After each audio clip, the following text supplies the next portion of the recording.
Hello there, I'm Chef Johnny, and this is Texas Style Cuisine. Appreciate you stopping by. Today, I have got a point of a really nice brisket sitting here, and we're going to show you how to cook up a point and make some burn ends.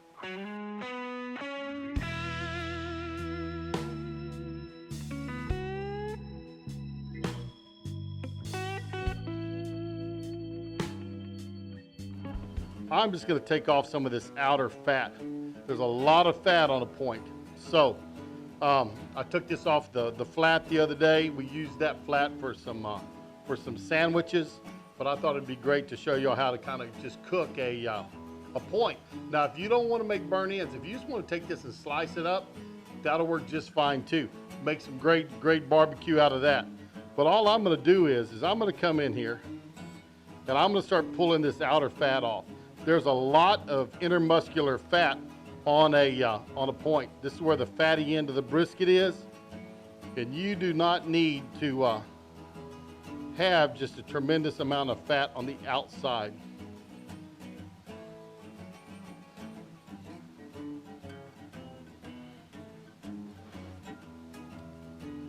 You can see where I'm coming in here and taking this fat off.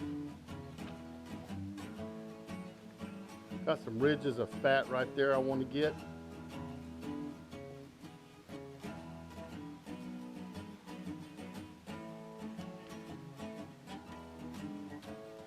And this fat I'm taking off here, this is just this part is the part that was in between the flat and the point. This is the fat we're getting off right now. This is that in-between section.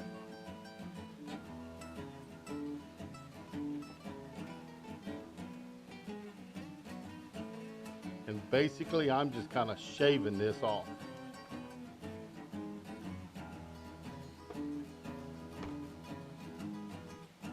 This side, this is our fat cap.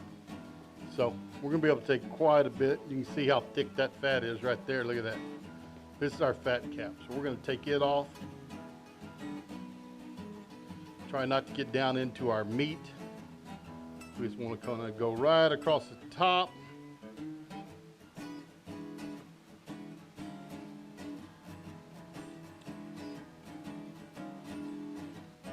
This is pretty thin here. I might leave a little bit of that fat on there just to help even up the cooking time. Little silver skin here I'm going to cut off. See that long stringy silver skin there? We don't want that.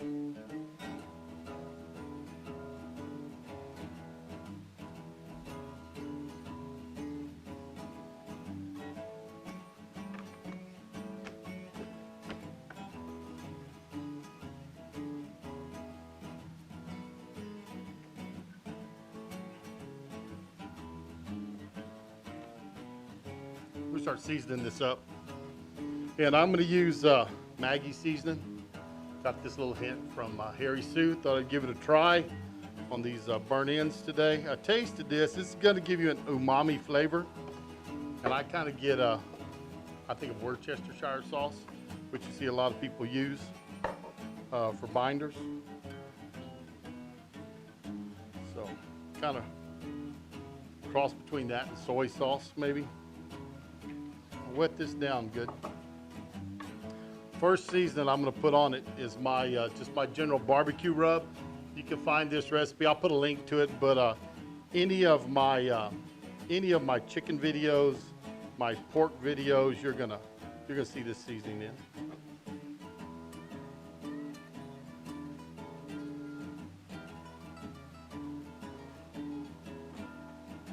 Make sure you get the sides well.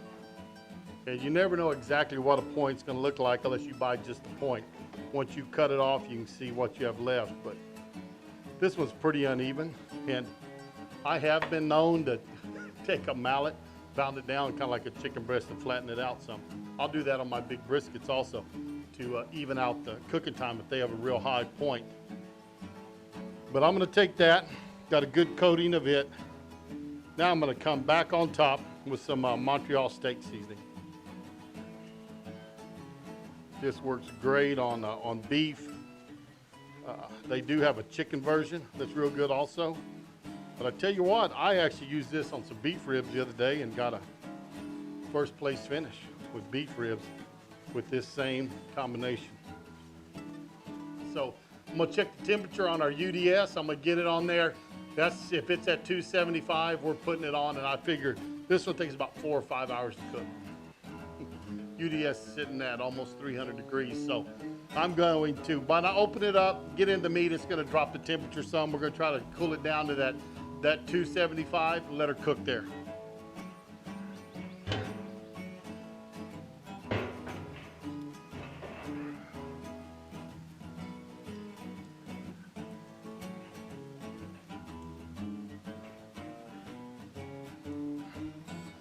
There we go, lid's on. We're gonna go a couple hours, check it, probably stick a probe in it at that time, put my little iGrill Mini in there, and bring that temperature up. I do not wrap to temp. We're gonna eyeball it 165, 175, but when I get the right color, that's when I wrap. So, ready to go. Let's see if we can get this cooked up.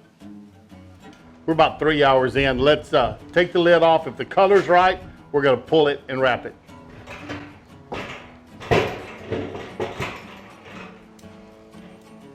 Oh yes, I like the color of that. Pick it up, put it in the pan. Let me show you how we get this wrapped. This is feeling nice and tender. I like the way it feels. It's ready to go. It's gonna cook up good. And what I'm gonna do is, for moisture, is I'm gonna take some of my Walt Garrison's dipping sauce. It's a good au jus sauce. And I'm gonna pour some of that across the top. And then just down in my pan. Some people you'll see is put beef broth in here, so I'm just using this instead of the beef broth. Now I'm gonna take some beer, and maybe half a beer. It's in there. Get my bottles out of the way. I'm gonna shake on a little bit more of my rub on top. And let's give it a couple of shakes of the Montreal steak seasoning.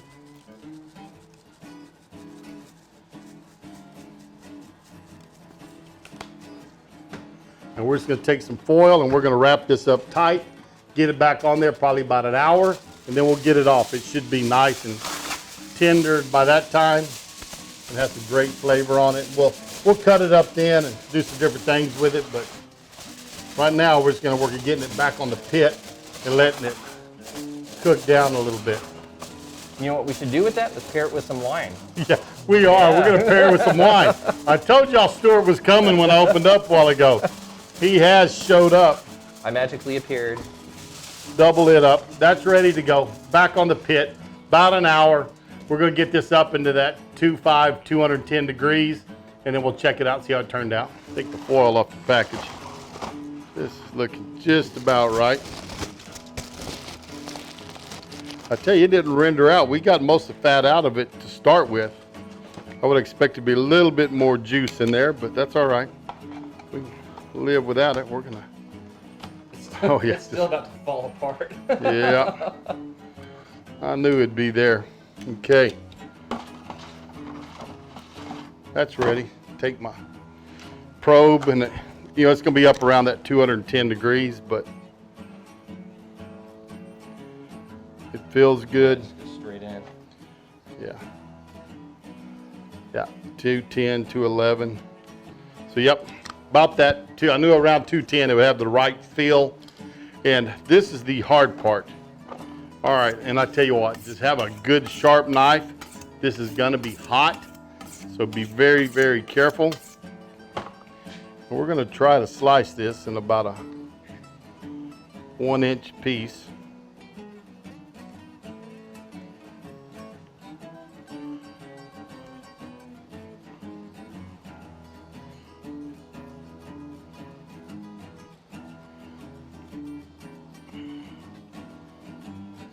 Yep, that's hot. We'll try a little piece, see how it tastes so far. Oh, wow. That's good. That Montreal steak seasoning has a lot of flavor to it. Has a lot of, I mean, a nice garlic note that's coming out. It really does. And I think I'd said it earlier before you got here is my beef ribs, I use Montreal steak seasoning on those, and I got first place at a rib cook-off the other day with my rub and Montreal steak seasoning. Yeah, you were talking about that on your live stream, weren't you? Yep. Tastes real good. But if you look at it, we've got some pretty color in it. Put that up there, you can see we got a good smoke ring coming off of these. That is hot, just. And if you squeeze it, it's kind of spongy. That's where we want it. But that is good there.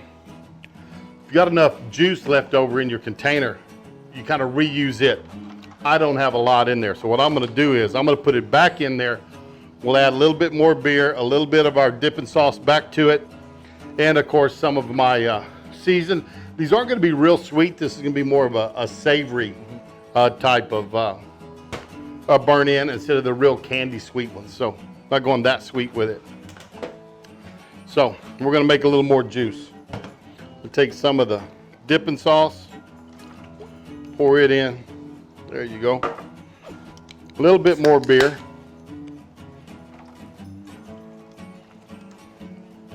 And some of my barbecue sauce. And today I'm going to use the Franklin's barbecue sauce. A friend of mine gave me this here a while back and I hadn't used it, so we're going to use a little Aaron Franklin in there. Shake that around. And now I'm just going to pick these up and kind of toss them in that moisture.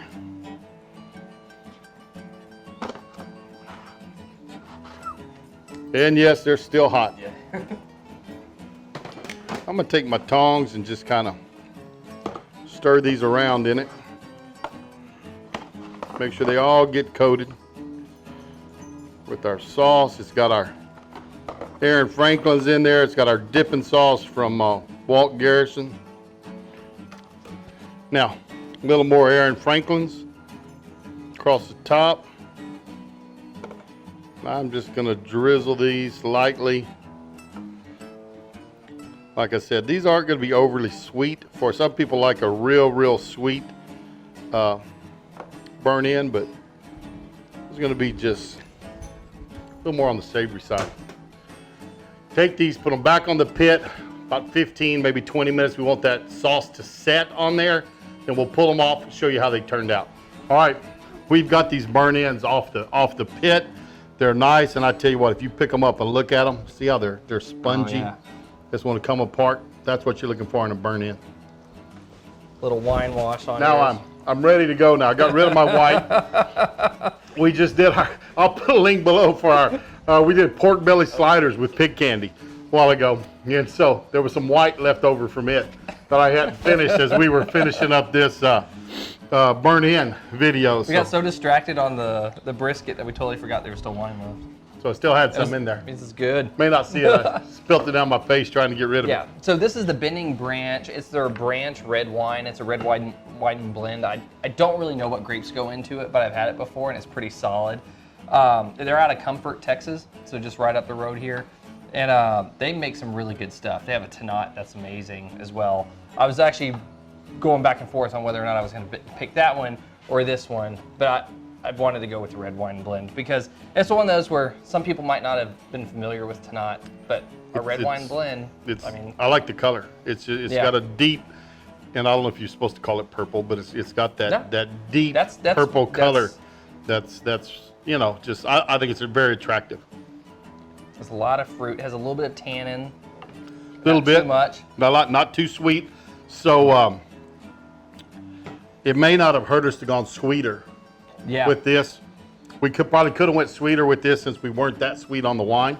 Well, and you also have to be careful though, because if you do too much sweet on the wine, then it overpowers the food and vice versa. Mm-hmm. So, yeah, I actually thought it would end up a little bit sweeter, which is why I got this one, because this is not a sweet wine. It'd be probably what they would consider off dry. Right. But I don't know. Let me try some food and see if it works.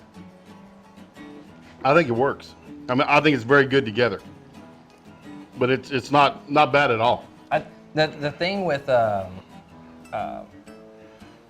barbecue is it works really good with big fruity wines. because you have a lot of salt. You want wines with fruit and acid, and that's the big thing that you want to think about when you're pairing wines with it. Fantastic. Hope you enjoyed it. Hope you enjoyed Stewart being here with Wine on the Dime. We always like doing these pairings. We enjoy cooking for you. We enjoy reviewing some wines for you and see how they work. Hope you enjoyed that. If you did, go tell your friends about us. Let them know that we're talking about wines that you can afford to buy and you can afford to drink for a party or when you're having a group over. But also, there's still very good wines. And it's not something that you have to go, oh, I only paid $8 for this. Because, sometimes an $8 wine's a good wine. It can be really good. You know what I'm saying? It really can be. I've had a $10 wine that's better than a $50 bottle. I have that on my hit my channel as well. So I think that'll work good. I think that you can share this with your friends. You can use this wine. These are good burn-ins. Use the recipe. Back off on the Montreal. I think a little bit. Use some beef broth in there, and I think that'll bring those up. But again, savory side of a burn-in instead of the real sweet side. But I think it came out fantastic. Appreciate you stopping by. Share us with your friends and family. Share us on your social media. Hit the notification bell so you know when we put up new videos. And we're going to see y'all down the road on Texas-style barbecue and cuisine.